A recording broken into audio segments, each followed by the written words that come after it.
Hi guys, welcome back to King's Crimes and Ant World. Today we've done a collab. We've got Ants and Pets, Thrive Pet Design, Ant Holleufer, Langen and Animals, and Matt Thibodeau, who've all done videos for us. It's primarily on ants and insects. We've got isopods, ants, mealworms. We've also got hermit crabs and axolotls as well. So I hope you guys really enjoy this. It's not just strictly ants and insects. That was just, but thank you very much for watching.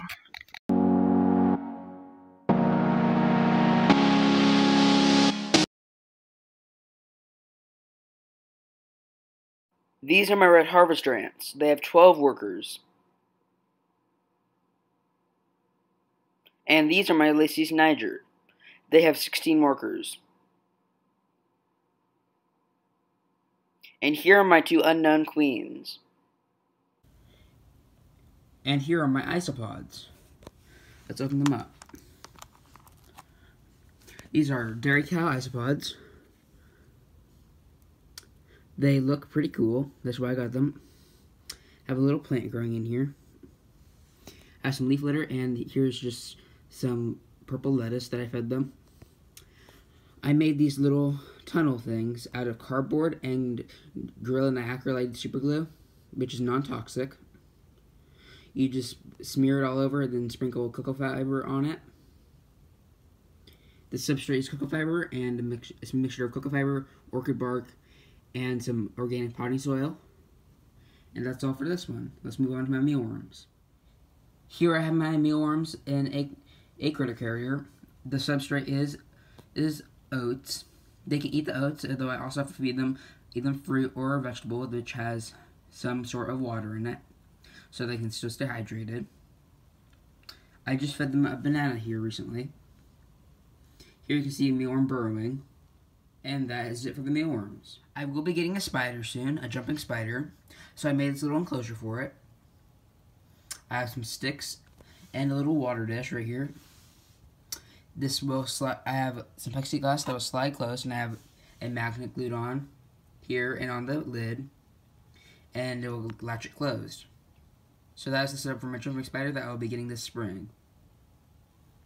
And here you can see my ants dragging away a cricket that I just fed them.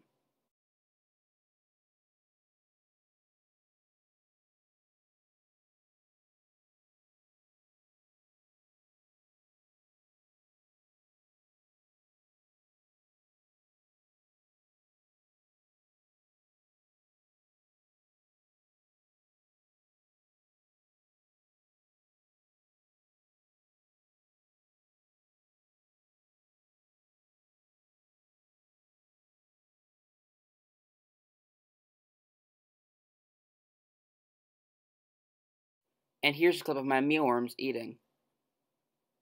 This was back when I had them in a smaller setup.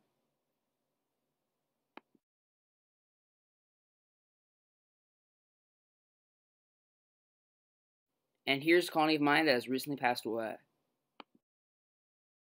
Thank you for watching my portion of the video. Don't forget to like and subscribe to King's Aquariums and Ant World. And if you liked any of the stuff I had to say, go check out my channel.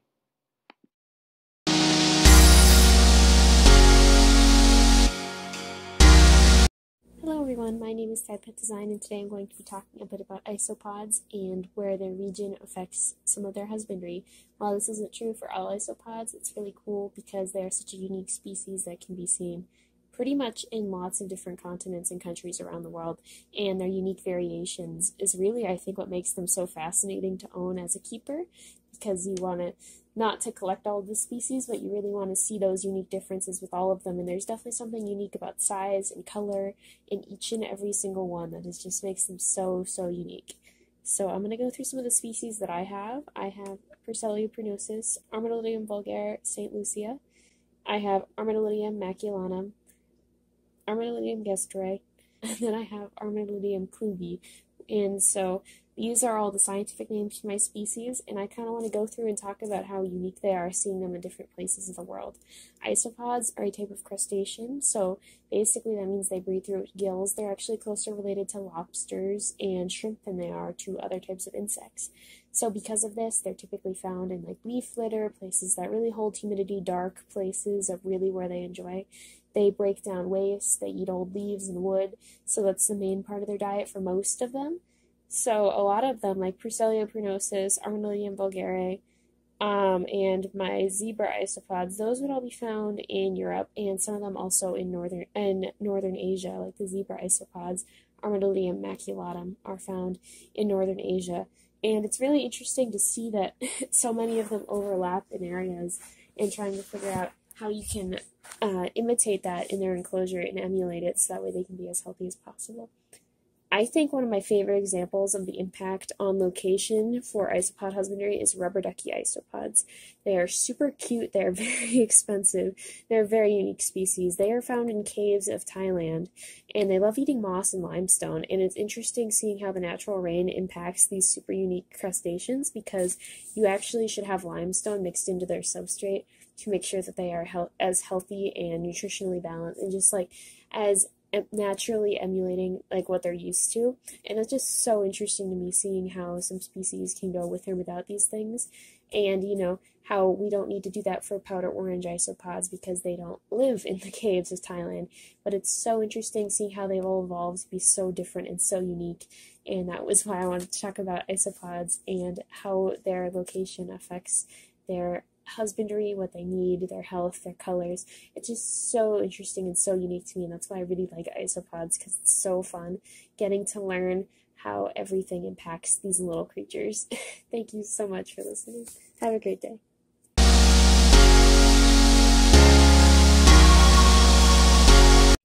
Hello everyone, I'm Holleufer, and I'll be joining for this next little segment in this video.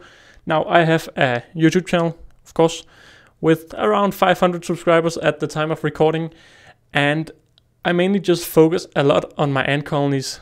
Right now I have around 10 colonies, I think, 2 exotic species and a lot of European ant species. So here on my Ant Holleufer channel, I mostly just focus a lot about my ants and talk about my ants. So I really just try to document every detail from the founding stage to hopefully the 1,000 worker stage, and just publish everything. So if I do a mistake on the way, I'm honest enough to like talk about what I did wrong, and if I'm doing some things that just really works out, I'm honest enough to, of course, share the secret.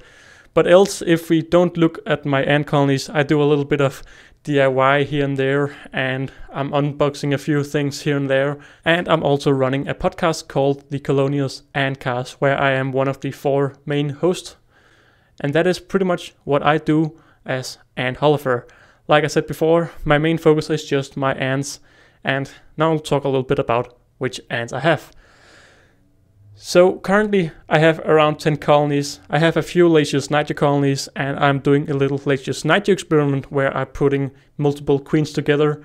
Now, this is never a thing you should do, but I thought that there wasn't really any documented videos about that, so I wanted to make a proper video series about why you shouldn't do it, and that is running on my channel at the moment. It is probably my most disliked series, since people don't like seeing queens die for no reason, but in my eyes, I just kind of have to make it so people don't do it in the future.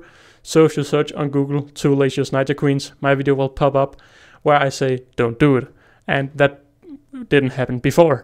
Else, I have a 5 queen Lasius flavus colony, and I have a 3 queen Myrmica ruber colony living in a big natural formicarium, and I have a Camponotus herculinus in its founding stages with only 5 workers. Except for those colonies, I also have 2 tropical colonies at the moment. I'm expecting a few more in the future, but I have my Camponotus floridanus colony, which I just got like 1.5 months ago or something like that, and they're still in the founding stages, but I'm having a little bit of trouble with making them get workers, since they're just dying in the larvae stage, so that's not that good, and that is also one of the things that I am addressing in my videos.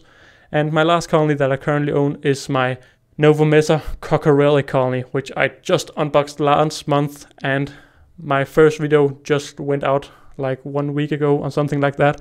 So that is my new big colony. But else, I'm expecting a leafcutter colony in the near future, and hopefully a Thibodeau, aka big-headed ant colony. And yeah, that's been a little bit about me. So, moving on to the next YouTuber.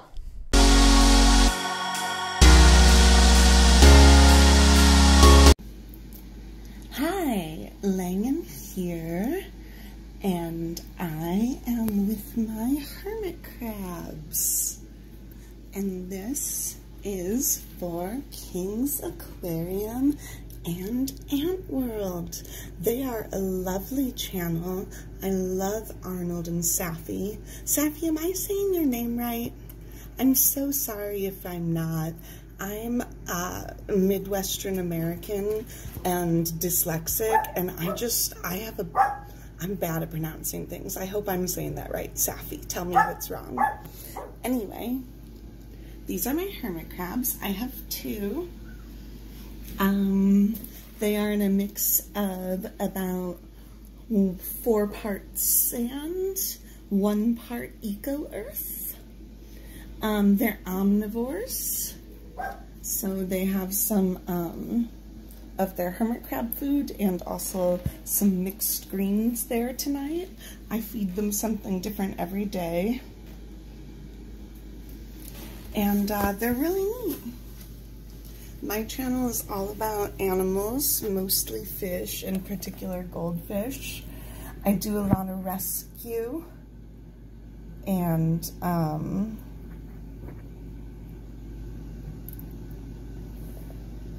vlogs and care and just animal loving. Definitely like and subscribe to King's Aquarium and Ant World. They're wonderful. And I always like to say on my channel, love your pets and they will love you back.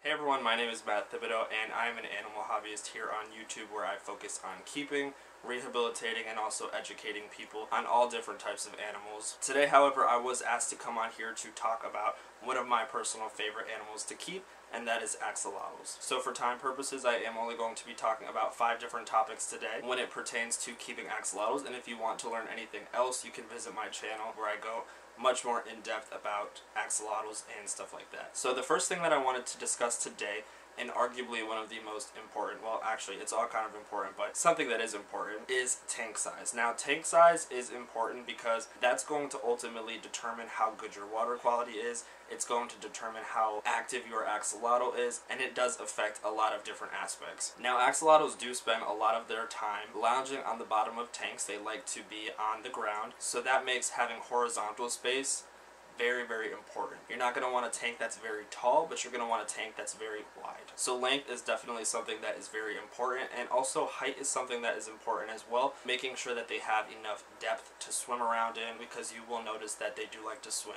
occasionally, not all the time, but they definitely do like to swim as well. A 20-gallon long is definitely something that I would recommend for one adult axolotl. That is the bare minimum that I would suggest, and for each additional axolotl, I would say adding 10 to 15 gallons, but of course, the more space that you provide, the better, and I think that that definitely goes for almost any animal out there. The second topic that we are going to discuss is temperature. Axolotls do best, in my experience, being kept in low 60-degree Fahrenheit temperatures, so cooler water is definitely something that is required when keeping axolotls. Now there are a few different paths that you can take to keep your water cool. You can place a fan above your tank. You can also add something that is a little bit more effective, like an aquarium chiller, or if you're like me who usually keeps their house pretty cool, you may not need to do anything at all. Something that I do if I do notice that the temperature is raising is I'll add some frozen water bottles to the top of the tank. That usually gets the temperature to drop a little bit, and it's a lot easier than going out and buying an aquarium chiller, but that is obviously something that is more of a temporary fix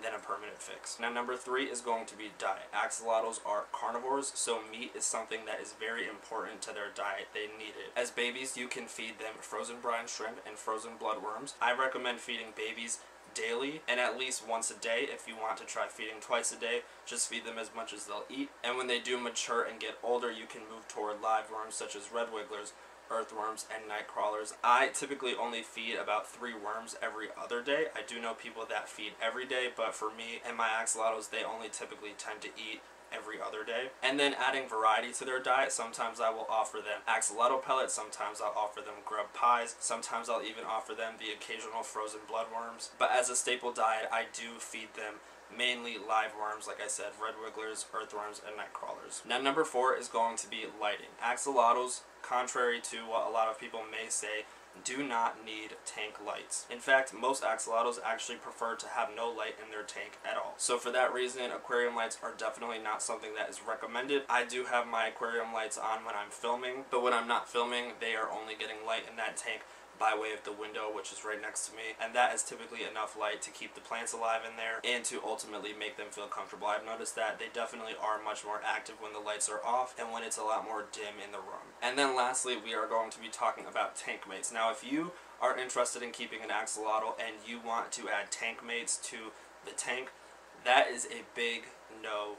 Now, I do have 2 red rosy minnows in my tank, which are sometimes controversial. They were quarantined before I put them in, and I did put them in for the purpose of feeding when I was away on vacation. And I did put 5 in. 3 of them were eaten. Everything was perfectly fine, but 2 have been in there for about 6 months now, and they haven't been bothered. Keeping fish in with your axolotls is definitely not something that is recommended unless you are putting them in there for feeding purposes, which in that case should only be seen as like an occasional treat. But yeah, I do have 2 survivors. I never took them out. I personally don't ever have any problems with the 2 minnows. They don't bother the axolotls at all. The axolotls don't bother them. But long story short, it is recommended that you not keep fish with your axolotls, and it's even recommended that axolotls under 4 to 5 inches should not be kept together either, just because they do have tendencies to become cannibalistic. So if you have baby axolotls or anything like that, it's definitely recommended that you keep them separated until they are mature and at both a size and age where they are not going to be at risk